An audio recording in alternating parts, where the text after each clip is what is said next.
What's up mga paps? Naghahanap ba kayo ng smartwatch na hindi nakakabutas ng bulsa? Sa totoo lang mga papi, kuripot kasi ako kaya I'm always on the lookout for things na sulit. Sulit in terms of price and of course quality.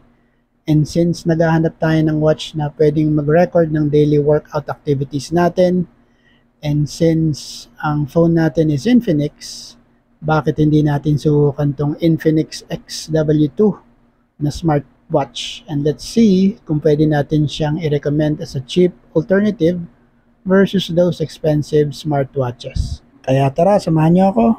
Buksan na natin tong bagong biling package natin galing sa Shopee. Let's do this! Throw your hands up if you with it, drop it. Unahin na natin agad yung presyo mga papi. Nabili natin to sa Infinix official store sa Shopee for 1,799. So ito yung itsura ng box niya. Kulay green yung box pero dun sa front panel niya, it's a combination of green and white with the picture of the smartwatch. Dun sa likod makikita natin yung model which is XW2. Ang display niya is 33.53 mm or 1.32 IPS. Resolution is 360 by 360 and ang battery life niya is 300 mAh. Ang charging time is 2.5 hours and this watch is water resistant, IP68 rating. So ayan, buksan na natin para makita natin kung anong itsura nung watch. Okay. So ito yung watch natin with a plastic protector on its face. For something na 1,799 lang, this watch looks premium. Ito yung reason why I'm a fan of Infinix product. Hindi ka talaga lugi sa presyo ng mga produkto nila. So, let's look at the strap. I think the strap is made of silicone and plastic. And para makita natin kung gaano talaga kaganda, tanggalin natin yung plastic cover. I like the blue accent sa face niya. I think it adds to its premium look. And you can see the sensor. And, ayan, ganda ng watch, oh. 1,799 only. So, ang gagawin natin ngayon, i-charge lang natin muna yan later on. Pero, before we do that, let's see kung ano pang laman. So, this is the magnetic charger na ikakabit lang natin sa likod ng watch if we wanna charge this watch. So, ang charging time again is 2.5 hours according to the manual. So yan, charge muna natin yan, and while we're charging, let's see kung ano pa yung mga nasa box. Of course, meron siyang manual which we will be using later on to operate this smartwatch. So for now, babasahin ko muna and I'll see you later.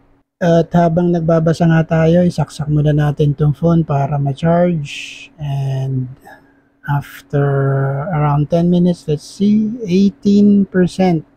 So we have to wait. Let's check out again. 89%.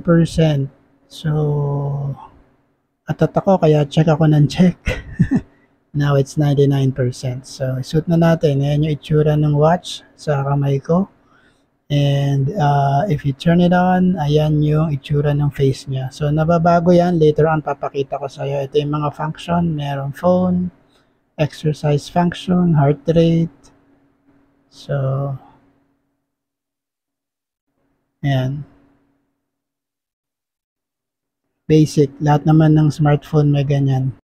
So, let's check out the other functions. Ito yung mga activities natin. Merong climbing, may skipping, cycling, basketball. So, marami siya. Yoga. So, yan. Mananawa ka sa mga settings na pwede mong piliin dito sa phone na to. If you're an active person, this will fit you. So, ayan yung face niya. And ang next step natin is to sync the smartwatch with our phone. So, ayan pa yung ibang function. O2, sleep, weather.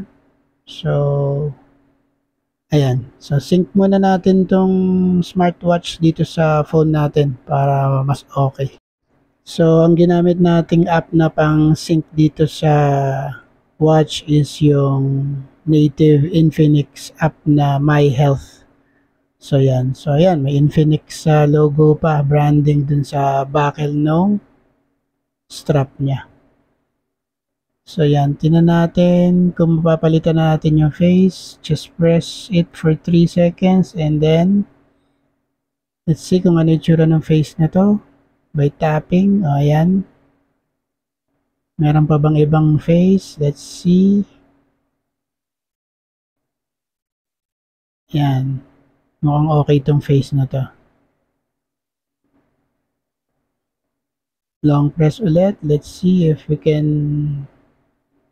find another one. Oh, ayan ito.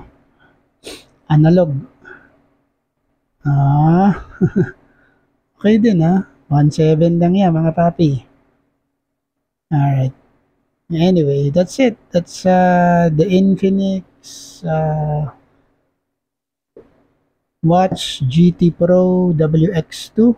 So if you're interested to buy it, just go to Shopee, go to the Infinix official online store and i-add to cart nyo na to, 1,799. Feeling ko bababa pa to for sa mga susunod na buwan.